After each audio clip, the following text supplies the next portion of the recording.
What's up, everyone? Welcome to another episode of Down One Some More. Matt here, and I am joined by Brad without a bro tank this week. So I think that's the first episode of the summer months. We are getting into fall, I guess. Not a chance. I did it one time. One time. I think at least twice, but we'll check the tapes. We'll check the tapes. I also want to say that we chatted for like 5 minutes before you hit record, and you were just sitting on that one. It's gonna be shitty. Sometimes inspiration just strikes you, and that just came to me. I wasn't going to address that, but it just hit me, and so I had to introduce you. And now maybe people will go to the YouTube episode. If you're listening on audio platforms, maybe they're wondering if you're doing a shirtless pod. So tune into YouTube to find out. But we are not here to talk about Brad's this channel body. gets to 100,000 subscribers, and I will. 100,000. How about that? 100,000, and I will. Well, now you spoiled it that you're not right now. Another one. Okay, Brad will do another shirtless episode if we make it to 100,000 subscribers. So there's your goal, internet, do your thing. But Brad is actually here to join me in talking about tonight is Better Man, the Robbie Williams biopic with Robbie Williams portrayed as a CGI chimpanzee. If you have been listening to the podcast for a while, you have heard me talk about this multiple times, but we have not done like a full review of it. I did a mini review when I saw it. I actually saw it in theaters as a mystery movie. I didn't know what I was going into. And cheaper tickets Monday night, an advanced screening. And I was blown away and really enjoyed it. And I have sung its praises on the pod many times since. And so I got Brad to watch it, and we are going to break that down a little bit for you tonight.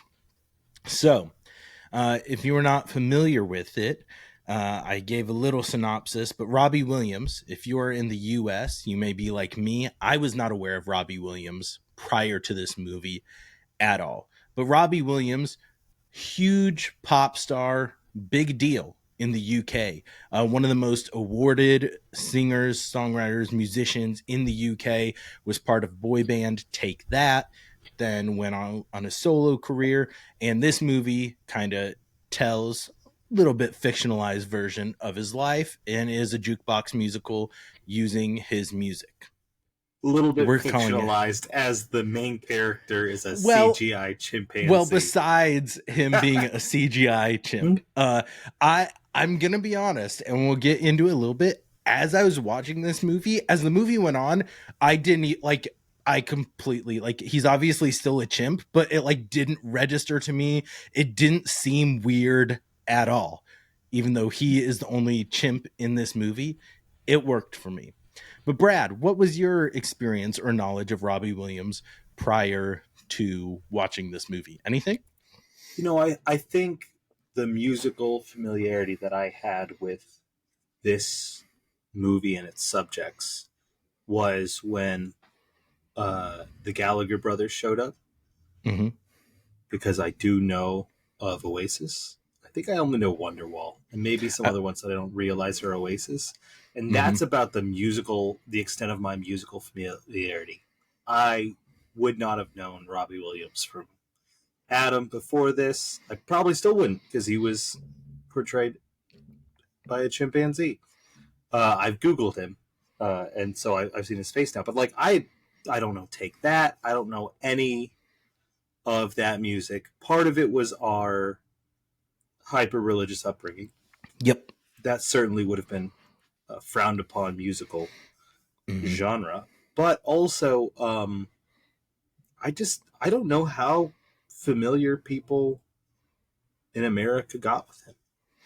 It's truly, I just don't know. And that's what this movie didn't do great in theaters in the US, partially because he's not very well known in the US. I feel like they have a blind spot, and people in the UK seem shocked that people in the US don't know about it. But this movie really flew under the radar in theaters. It's directed by Michael Gracie, who directed The Greatest Showman. So Yeah. he's does great with movie musicals. Robbie Williams was one of the writers, producer of it. He stars himself like throughout this movie. He's kind of narrating it and breaking the fourth wall at multiple points Yeah. throughout it. So very heavily involved with it. And one thing I appreciate anytime you have a biopic, when you've got the main kind of focus of it heavily involved, is are they going to show the messiness of it? And I feel like that's something that they didn't shy away from throughout this, dealing with how he treated others around him, kind of just being a clown is kind of his whole personality a little bit, just playing the class clown, knowing how to put on a show, substance abuse, all sorts of things like that. But I really loved this movie, and it made me. There is like a 4-part documentary about Robbie Williams on Mm. Netflix that I have not watched yet. Um, just because there's so many things out there to watch. First world problems. I have not watched it yet, but I'm intrigued, and I've added songs of Robbie Williams from this movie to regular rotation playlists for me. So Yeah, Matt, why don't you enlighten the audience and your guest how much of the music in this movie was original to the movie and how much of it is from Robbie Williams' career? So I can't speak with 100% certainty, but I don't know if there's like one original song for the movie thrown in. The majority of it is his career. Like it's a jukebox musical, use Robbie Williams songs or Take That songs. There's 2 Take That songs thrown in during that era, but the majority are existing songs from his career. Wild how well they all played Yeah. and meshed in that regard. Yeah. Really, really well done. I didn't know any of the songs. I gotta be honest. I liked a lot of them. I liked the boy band stuff less. That's fair. When he and that scene, that really pivotal scene when he's with the producer, that he just like does all those like random stuff. He's like, this isn't gonna work. They all sound the same. I can't tell. It's like for like a song to be good, it has to cost you something. That was such a turning point in the movie when he's coming into his own as an artist. And that's when the music, I was like, oh man, this is getting real good. Yeah. I think as well, the one that I was kind of familiar with was Rock DJ. And that's the Can I Kick It? Yes, you can. Yeah. Because of the cell phone commercials. When that was oh my gosh, yes. For that. Absolutely. Yeah. And so that was the only one that I was familiar with prior to this. And I think what you said, that is a very clear turning point for the musical. But even you go from the extremes, like it opens up with kid Robbie Williams and his dad leaving to pursue kind of trying to find the limelight and fame, and kid Robbie Williams singing the song Feel, about just wanting to feel real love, and just like I felt like that was a very emotional song. And then the next transition going into the Take That era, and him just cheeky goes into the guidance counselor's office and signs his name as like a drawing of a dick that has the R, the W. And I think it was also like, it didn't get into it as a lot of other kind of band musical biopics do, of the producer and the manager kind of taking advantage of the band. That was definitely there. And he talks about how the manager was kind of a dick, but they don't get in the weeds with that as much. It's very much more about Robbie Williams' journey and what he was going through in his own demons than those factors at play. Yeah. No. So maybe we go from the beginning of the movie through and just talk about moments that stood out to you, things that maybe didn't hit as well. What did you love about this movie?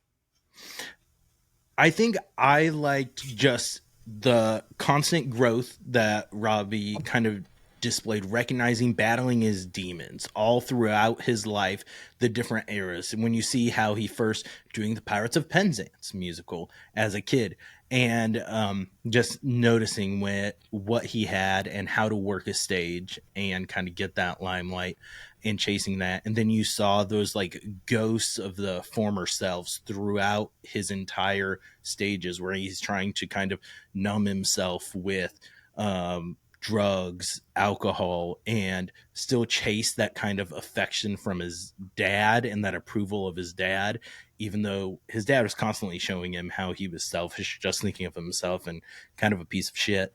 But Robbie just still kind of wanting that connection. And the emotional beats really hit. When he first met, I'm blanking on her name now because it's been a while since I watched it for this. But when he met the girl that with She's the One was playing, the member of the female pop band, and when they first met, that was Nicole Appleton. The arc of their relationship through She's the One, so much happened in there. Them meeting, falling in love, her getting pregnant, them getting excited about having a baby, and him writing, and then the very, very strong implication that wasn't explicitly said, but that the managers basically like get an abortion so that your music career doesn't fail and so that you can be successful. Her having the abortion, and then that just distance he gets, just everything that happened in that just kind of beautiful song was just truly the song was beautiful, heartbreaking. That's why like I that was one of those songs I was like, this has to have been written for the movie. Yeah, because it fits so well with that. And then when he sees, because she went on to marry Liam Gallagher, lead singer of Oasis, and have a kid with him, and like seeing that with him, I think was really poignant. I was hooked from the very beginning when I can't remember what he says because he repeats it at the end before his show. But like, people say I'm all these things, and he says, and I am, but I'm also whatever. And he says, this is a story of about how I see myself. Or something that's very loose paraphrase. It said way better in the movie. But that really, first of all, that got me really attached at the beginning. Like, this is him telling his own story. Yeah. And because he was involved, like, there's something real honest and raw. It's like what that producer told him, like, it's got to cost you something. This was a costly movie for Robbie Williams to say about himself. And I know that, like, his addiction and everything, and depression has been public for ages. Yeah. But this movie cost him. It was very raw. It was very honest. And it also avoided one of my pet peeves with biopics. I'm not a huge biopic fan. Partly because movies often are trying to tell something that is true in feeling, not necessarily in facts. Yeah. Right? So a lot of those, like, inspired by true events, biopics, things that have vaguely real subjects, kind of blur that line a little bit. And a lot of times the viewer, especially the more and more digital we get as a society, the viewer's having a harder time thinking about, this is trying to communicate something about what it was like, not tell you exactly how it happened. Right. And so that's kind of one of my, and not really a criticism, but something that I didn't love about the Bob Dylan biopic, A Complete Unknown. I think the Johnny Cash Walk the Line, both by the same director, do that, where it feels so real.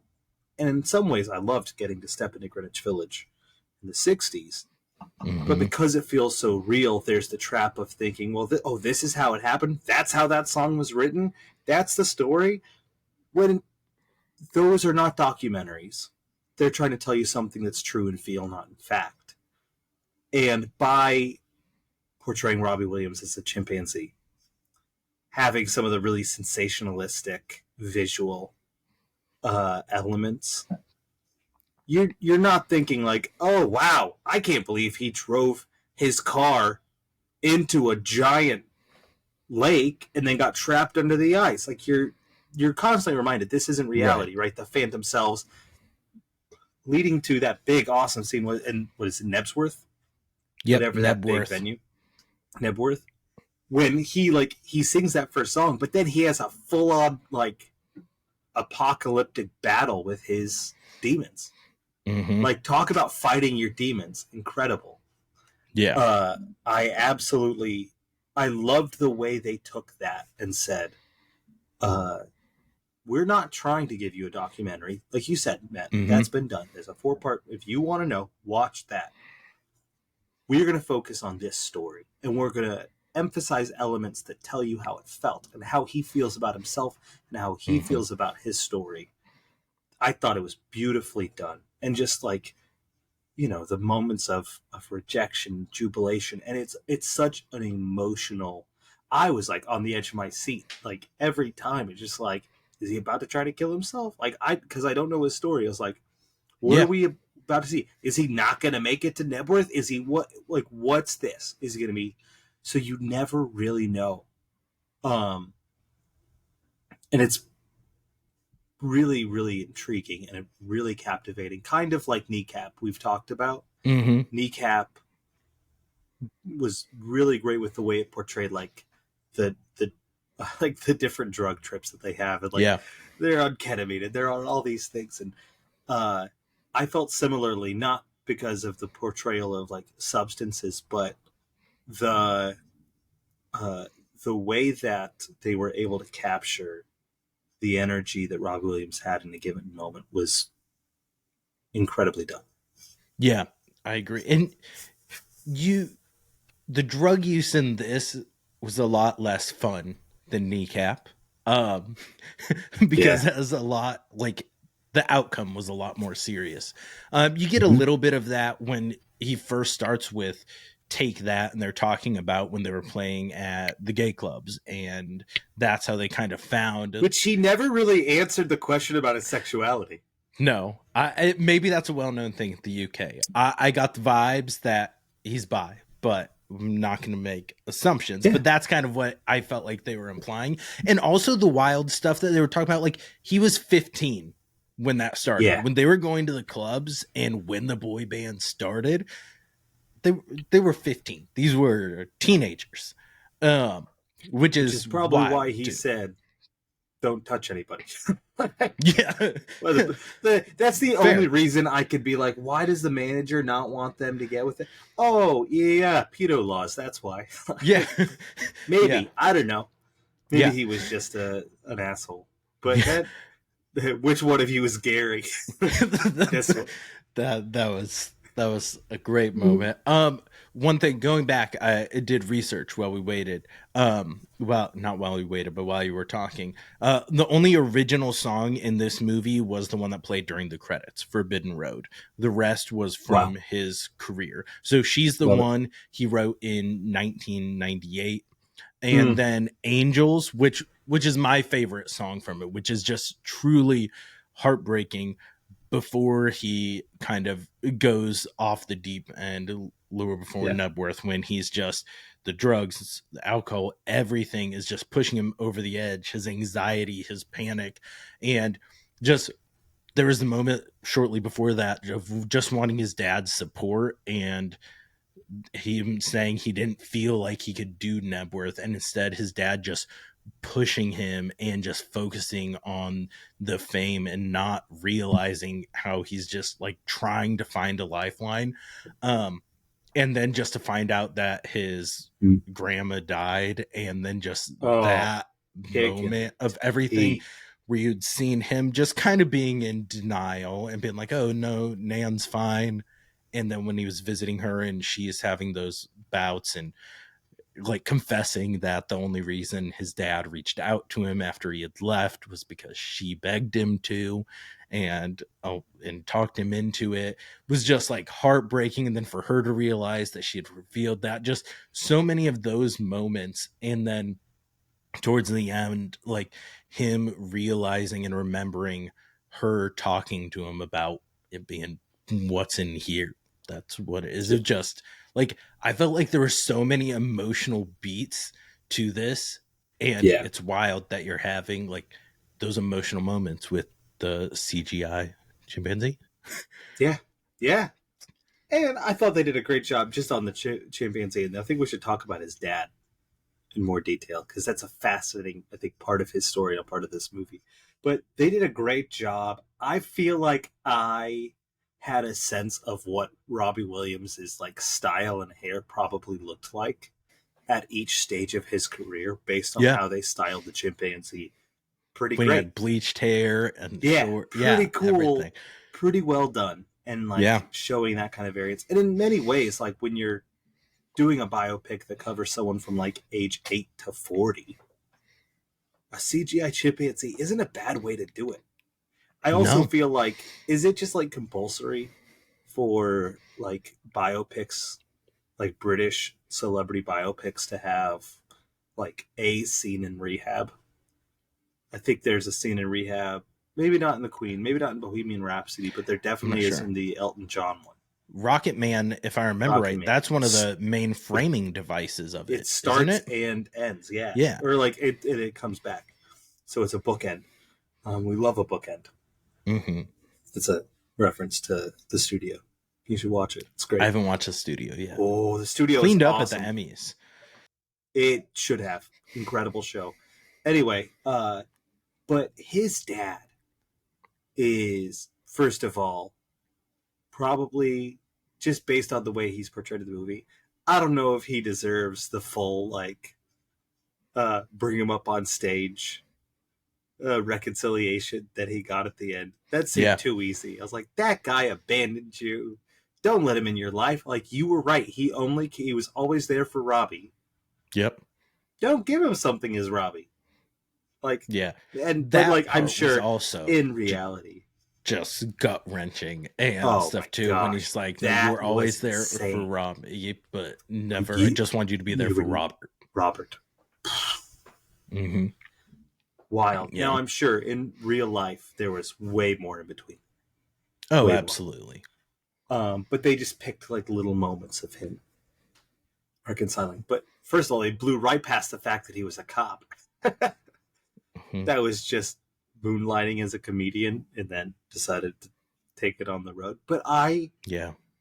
there are a few different moments. The first one was when he was told he was about to go in his dressing room and he was told that he was going to be able to play Nebworth in the next year. Hmm. And his dad was like, "How does it feel?" And he says, "Oh, what does he say?" He says something along the lines of, uh, Like crippling or something like "Crippling. that. It's Yeah. crippling," something like that. And his Hmm. dad just lays into him like, "What do you have like to like this is what you wanted? Like, what do you have to be upset about? Like, how is this crippling? How can you not handle it?" Uh, and there's these different like moments where you see Robbie has people that love him. Robbie has people in his life that he's close to, but he never feels able to ask for help. And the few times like that conversation with his dad that he kind of opens up about it. I mean, his dad says, "Shut up." Yeah. Hmm. Shove it back in. Yeah. And it's so, I mean, that is so common in the lives of people who deal with addiction, who deal with depression, anxieties. Often there's people in their lives that make them feel like they can't get help, that they can't express it, that they can't uh, be vulnerable and open about what it is that they're struggling with. Hmm. And the depiction of that and how his father played a role in that was, I thought, really uh, heartbreaking. Yeah. It really was. I think was there anything in the movie that didn't really work for you? We've been singing its praises pretty consistently so far, but I, I'll be honest. I don't know. Like, there's definitely some moments because, like you said, the take that moments and songs didn't really. I didn't mesh with those. I appreciated like the ballad moments more and things like that with Yeah. him. But for the most part, I feel like the pacing is really well done in it. It flows really well. I think I I don't know. I don't know that there's anything that blatantly stands out as not working for me. Yeah, I think you can get nitpicky and say, well, this scene or that moment. Um, I think that whole like dance number through the streets of London with "Take That" right after they got the record deal. Mm-hmm. I could have done without that. Oh, see, I really like That that one. moment, the dance number and the visuals. It I felt like a it. little indulgent to me, but once again, It's that's just fair. a preference, and it didn't take away really for anything from the movie.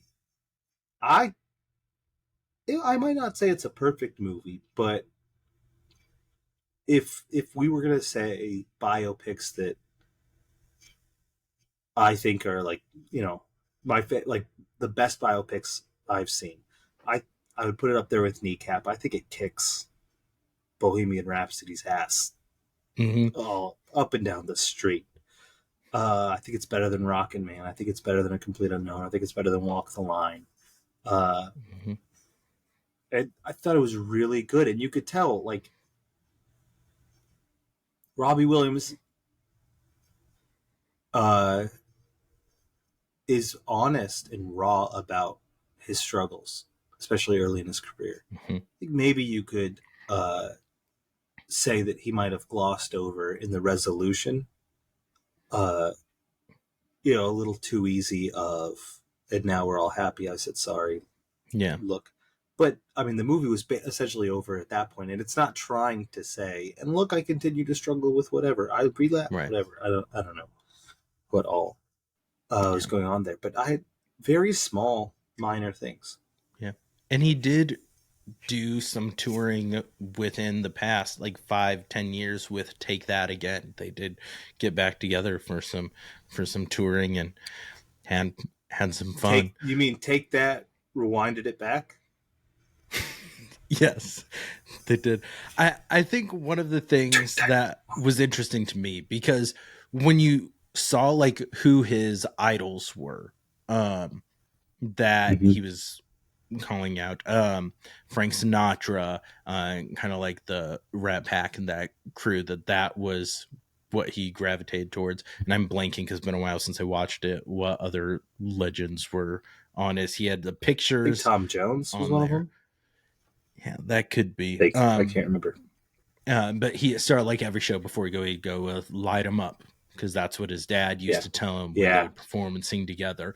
And it opens with him and his dad singing "My Way" together, and then yeah. that's what it ends. Him end up calling his dad on stage, and Bookends then are kind of, great. They're yeah, yeah, the closing shot just where he's like, it may be cabaret, but it's world class cabaret, and I'm the best at it. Fuck yourselves. And then yes, it rolls credits. I phenomenal, thought it was phenomenal closing line. perfect. It was wonderful.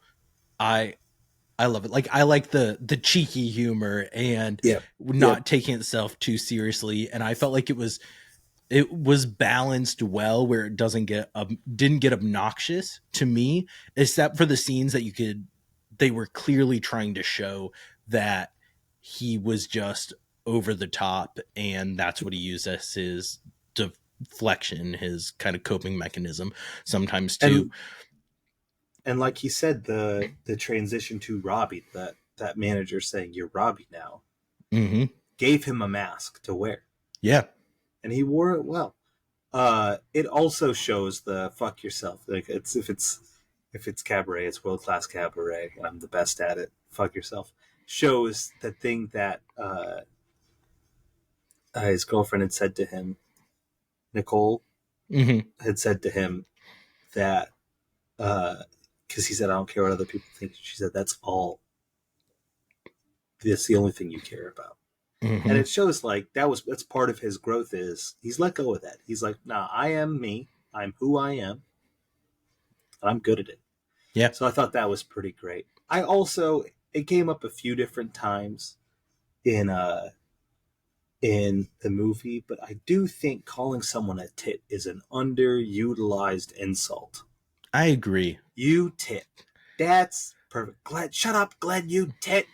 Hmm. Phenomenal. It is. Phenomenal. It is elite. The British have elite insults. I feel like that we just need to normalize over here more. Uh, But I think one of the other things you have too is even in him, just the realization when he's in rehab, like you talked about the rehab scene, and where he's just talking, like saying, they say life freezes when you become famous. For Yeah. me, that was when I was Oh 15. my So goodness. he's like, I'm stunted, I'm unevolved. I try to cope. I fake that I'm okay. I do Mhm. jokes, he says, he's like, and I hate myself for it because he knows that he's just inside and just struggling, and it's so hard. I feel like there were so many like just heartbreaking moments with that, and the song Better Man that played over that, where with him going through rehab and just the terror of it too, how that was depicted, of like Yeah. him in the room and it kind of closing in and raising up and the fan coming down and just screaming like it. I thought the visuals were great with this and added to it, like when he's Yeah. doing shooting up heroin, Nicole catches him and essentially breaks up with him and kicks him out, and just that moment of, because he's high and like tripping, going over the railing, like trying to chase her down, of like almost bliss how it's shown with the Yeah. visuals, and then just the panic sets in as he keeps falling and falling and falling. I, I really enjoyed it. I think I gave it, if I remember right, I gave it a 5 out of 5 on Letterboxd, because I it's a near perfect biopic for me. It takes a unique approach. It made me care about this musician that I knew nothing about, Yeah. and made me interested in it. And I've watched it multiple times since I saw it in theaters. Like when I saw it in theaters, I debated going to see it in theaters again because I liked it that much. Um, and as soon as it came out in digital, I got it. And then I want more people to watch it because I feel like I rarely see people talk about it, and it flew under the radar, and it's on Amazon Prime now. And I think everyone should watch this unless you have objections to a CGI chimpanzee doing a lot of cocaine and heroin and alcohol. So, Which I do, oh, to be clear, darn. but it's still worth watching, even It's still with worth watching. those reservations. Did you have a favorite song or songs I think on your one remind watch? me what's that? I said on your one watch of it. Remind me the name of the song when he meets her on the boat. She's the One. She's the One. That was it. Both, I think, musically as a ballad. I mean, beautiful, beautiful song, Mm-hmm. but also what they were able to do within that song with the storytelling. Yeah. Incredible. Yeah. Just, it was perfect. So I think it was that. And then also the song that he sang with the producer. Something Beautiful. That's it. Mm-hmm.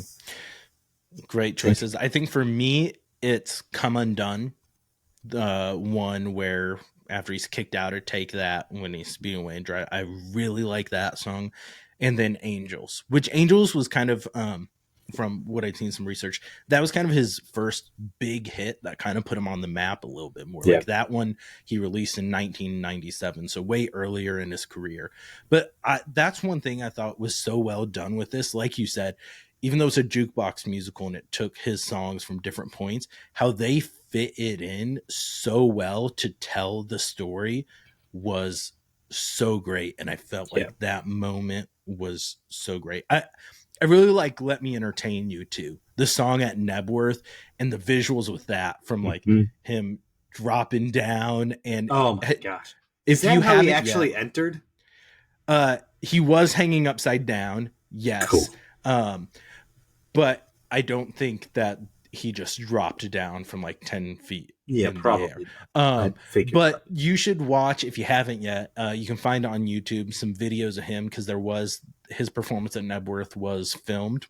Mhm. um and they like so many of the moments like shot for shot during that performance, obviously not when he's murdering all the different versions of himself, but It's not dude, murder, it's combat, baby. the one version where it's just like all the flesh like flayed Dude. off of him, just muscles, creepy as hell. Like, and Yeah. That I think is probably one of those scenes that it either worked for you or it didn't. agreed. And it worked for me. But I Same. can completely see how someone was just like, what the fuck are we doing?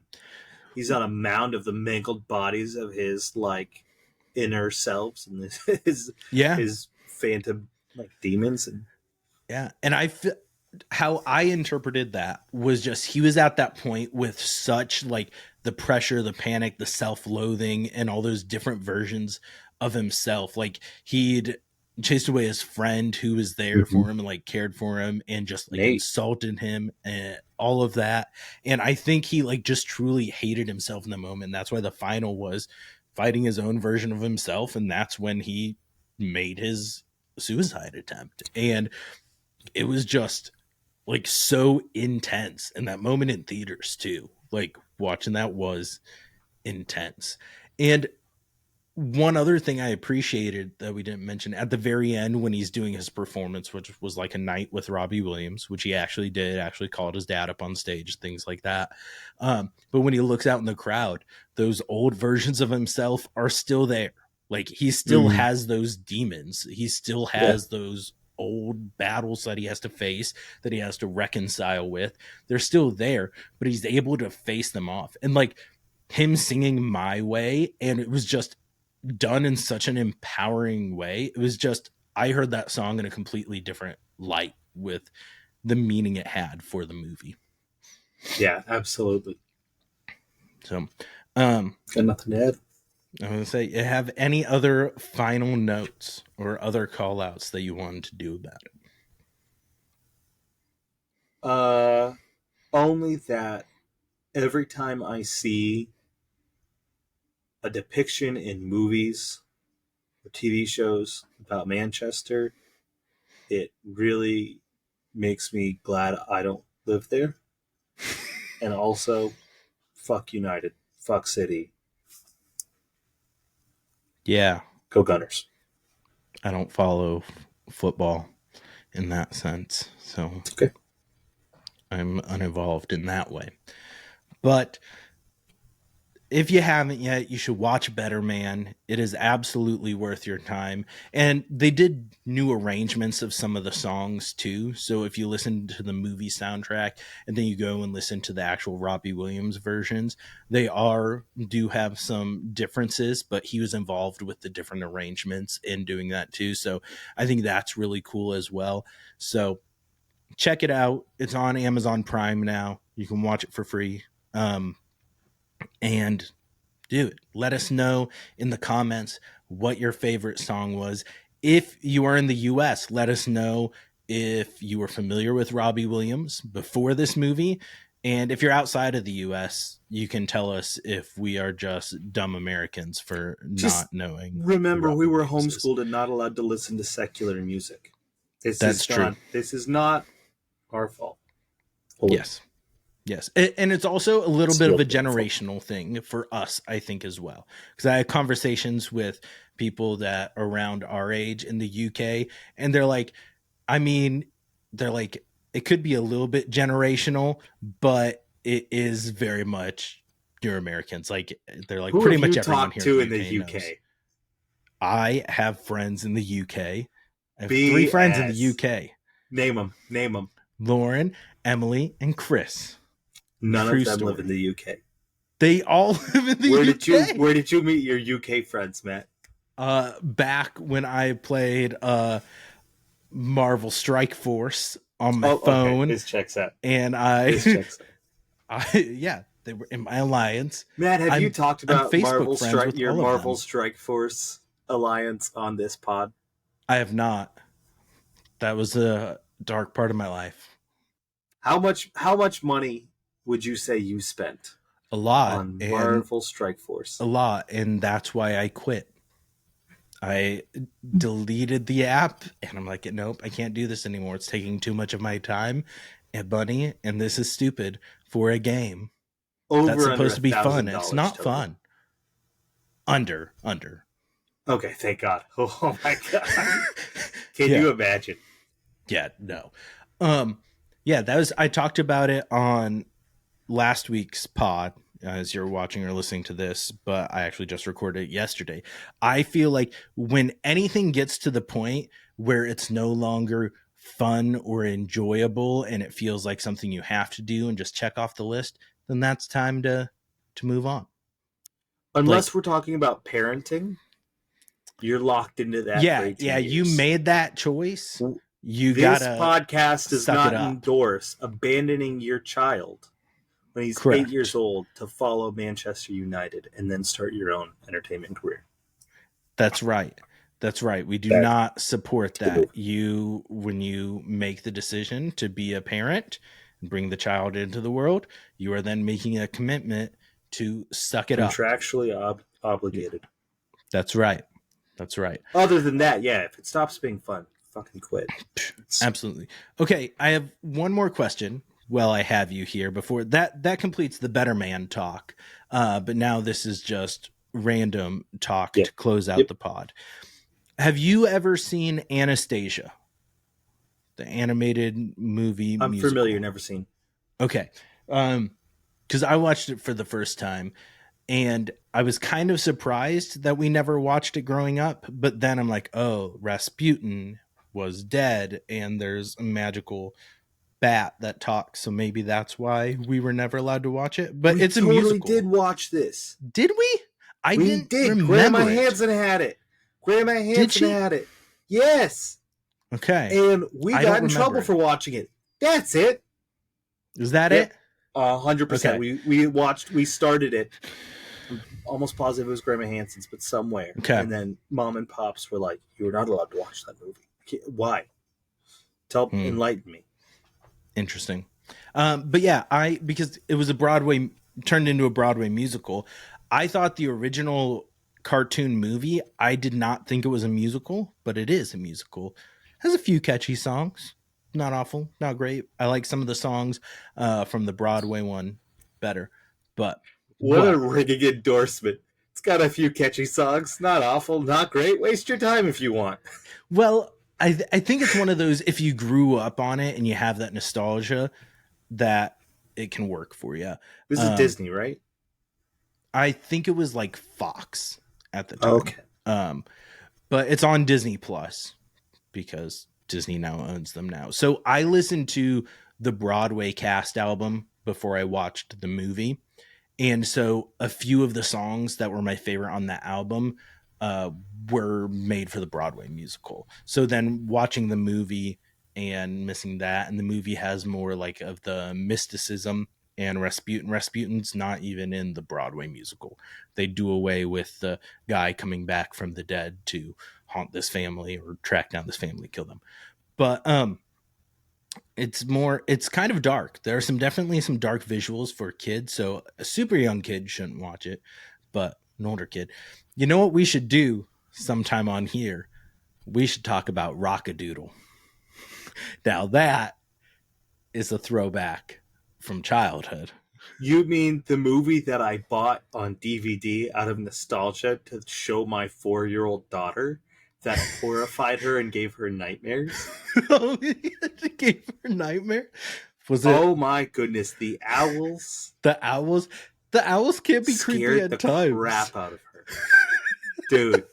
It was the they're running out of batteries or batteries. Oh, no batteries. Boom, boom. Like the end, like the owl with the monocle gets pretty friggin' scary. Terrified her. I didn't remember. Both of my kids don't handle like peril in movies very well.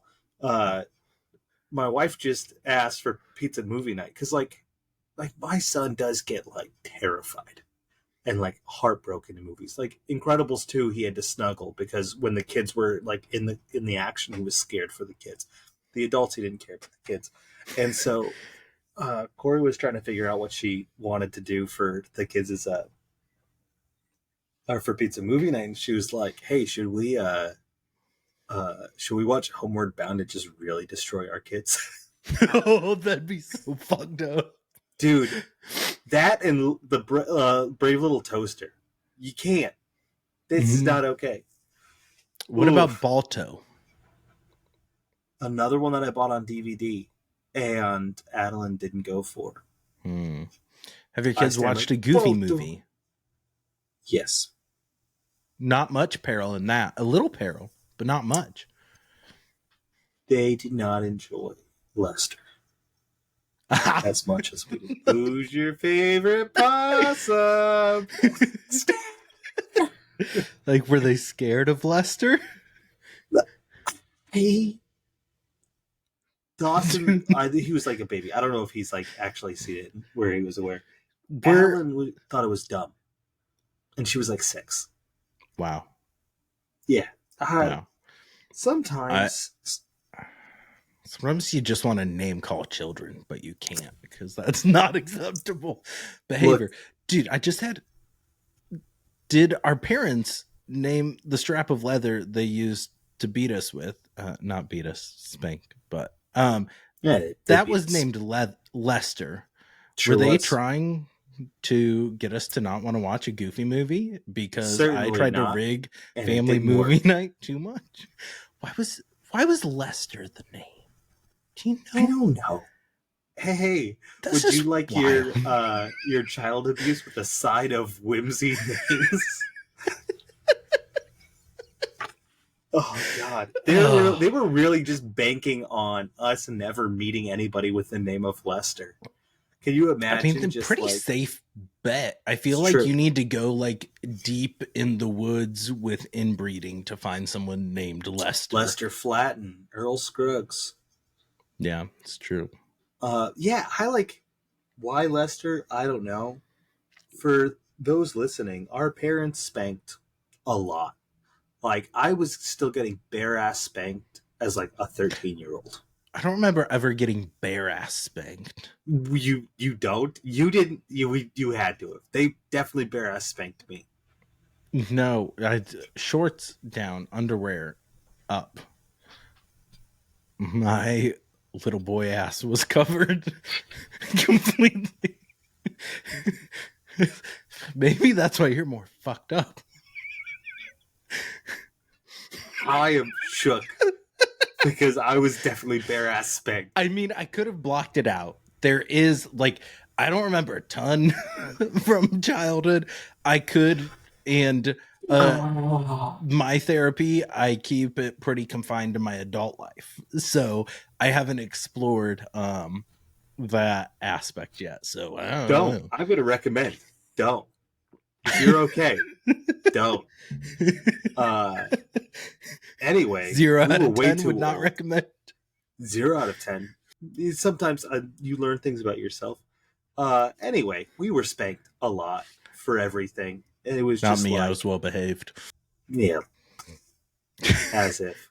No, like it would be things like if we were out and we did something that was like, you know, embarrassed them in the slightest, didn't behave the way they thought. It was like we got a look and we talked about it in the car. When we get home, you're getting 4 spanks. You get like 4 swats. They didn't call them spanks, swats. Yeah, with there were Lester. swats on your There bottom. was Lester in the car for like extreme circumstances. They had 2 Lesters. And so the whole parenting philosophy they had was that you can't spank with your hand because then your parents will associate your hand with pain. Mm-hmm. You have to find another object that hurts worse than your hand to dole out the pain, as if kids are too stupid to connect who's holding the strap with the strap. Mm-hmm. Kids do be dumb, though. Not that dumb, as my therapist can tell you. Turns out they hold on to a lot. No, I just, since we're talking about childhood things, just one of the things that's still a core memory for me, for better or for worse, is when we had like our 90-year-old neighbor when we lived in Iowa. I was in like middle school, and he had a little topless calendar in his garage, and we used to be able to like say, hey, if you need like borrow rakes and stuff, you can do that. And as a youth, I stole the topless calendar from the garage. Yes, you did. Which was very mean, because he probably really enjoyed that, and it was also thievery. And I just remember putting it in a Ziploc bag and putting it in the culvert drainage ditch, telling other neighbor kids where the little topless calendar was in there. So that is my confession for the podcast. That's some Brad asshole stole it from you. That's right. Yeah. And like, who you gonna tell? Like, yeah, Mr. Andrus, you wouldn't believe what happened. Mm-hmm. You know the titty calendar that I took from you? Someone took it from me. Mm-hmm. What's this world come to? Dude, I can still picture that calendar in my mind's eye. Core memory. First titties I saw. I don't see in pictures because I used to be able to, and then I saw some people get murdered, and that shut off that part of my brain. Yep. And that's okay. That murder shut off now. Well, yes, Brad. Murder is never okay. Thought you weren't getting political here, Matt. I'm not. Abort. Now, let's talk some more about how you were ass spanked. Murder. Now, how does that work out your kinks in adult life? Next. Hard pass. Okay. We have digressed enough. At 200,000 subscribers, I will comment. I will answer that question. At 200,000 subscribers, we will rank our kink. We'll do a draft of kinks on the podcast. But tier list. Childhood trauma inspired kinks. All right. I think that's enough before we get any more off the rails. That'll do it for this week's episode. Brad, a pleasure to have you on as always. I'm glad you were able to now experience Better Man, and now you can evangelize the truth that is Robbie Williams to others and make them watch the movie. So I'll probably just tell people it's a good movie. Oh, I guess that could be an option. So, all right. Thank you all. Like, comment, share, subscribe. Like I said, comment below if you were familiar with Robbie Williams before seeing this movie. If so, what is your favorite song? What is a song of Robbie Williams that wasn't in this movie that you think we need to check out? Let us know that as well if you're a Robbie Williams fan. So, thank y'all. Love y'all. Don't forget to go down once more. Later.